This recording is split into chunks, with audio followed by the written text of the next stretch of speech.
आङो नोंथांमोननिसिम आंनि गोसो गोरबोनि खुलुमनाय आं जासिबाय।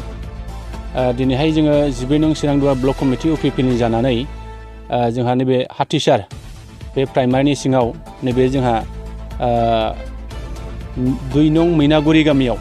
जे थांनाय 1 नभेम्बर खालि जे बेलासिनि 6 रिंगासो समावहाय जे हाग्रानि मैदेर फैनानै जोंहा नैबे बिबारि बसुमतारीनि न'आव दिनै मैदेरा फैनानै सिफाय फैनायखौ जोङो नायफैदों आरो दिनैहाय जोङो नायफैनानै नुबाय बिथांनि न'आ निस्सय मैदेरजों सिफाय जानानै दाखि जेंनायाव गोग्लैनानै दङ। दा बे जेंनाखौ जोङो माबादि फोजोबनो हायो बेनि थाखाय जों निस्सय जोङो दिनैहाय नायदिंफैनानै नुफैबाय आरो खोब दुखु मोननाय जोङो फोरमायबाय आरो जों आसा खालामदों जाहाथे बिथांनि जे न' बे न'खौ जाहाथे जोंनि डिपार्टमेन्टनिफ्राय बा फरेस्ट बिफाननिफ्राय थाबैनो माबा मोनसे राहा खालामनानै होयोब्ला निस्सय खोब मोजां जागोन नैबे जिनिसखौ जों नुदों, जोङो खावलायदों आरो दिनैहाय जोङो बुंनांगोन बे 1 बोसोर 2 बोसोरनि गेजेराव जाहा नैबे हाथिसार ओनसोलावहाय गासै 7सो सुबुं बिथांमोना मैदेरनि जे आक्रमणआव बा मैदेरनि गाग्लोबनायाव बिथांमोना जिउ गोमानो गोनां जादों। दा जों बेखौ बुंनांगोन जोंहा 4 नं बनगाव गामिनि जोंहा लंकेश्वर बसुमतारी बिथाङा मैदेरनि बे गाग्लोबनायावनो बिथाङा जिउ गोमानो गोनां जादोंमोन आरो जोंहा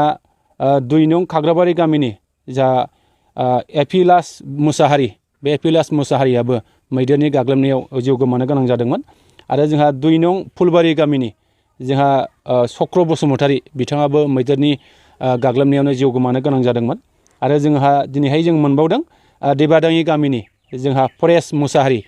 बिथाङाबो बे मैदेरनि गाग्लोबनायाव बे थांनाय 1 बोसोर 2 बोसोरनि गेजेराव बेबायदि जोङो भुगिनांनाय बा जिउ गोमानांनाय बेखिनिखौ जों मोनदों आरो जोङो दिनैहाय बुंनो हायो जे बेबायदि हाग्रानि मैदेर फैनानै बे ओनसोलाव गासै 9थासो बेबायदि न'खरा मैदेरनि गाग्लोबनायाव सिलिंखार जानाय बेखिनिखौ जों मोननो हादों। आं खावलायनो लुबैनाया बेनो जाहाथे जायफ्रा दिनै बे मैदेरनि गाग्लोबनायाव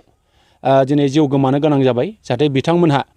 सरकारनिफ्राय जिखिनि एक्सक्रेसिया मोननांगौ बा सरकारनि अनसुंथाइ जिखिनि मोननांगौ बेखौ मोनाखै होननानै जों खोनादों आरो बे मोनाखै मारब्ला जाहाथे थाबैनो सरकारनिफ्राय बेखिनि अनसुंथाइखौ जाहाथे